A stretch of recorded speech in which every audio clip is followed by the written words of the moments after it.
আসসালামু আলাইকুম।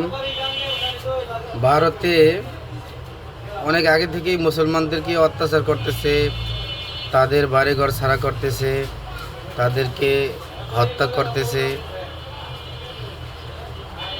আর বিজেপি বিজয় হওয়ার পরে এই যে নগদ যেই নির্বাচন হয়েছে, এই নির্বাচনের পরে তারা মুসলমানদেরকে নির্মূল করার মিশনে নেমেছে।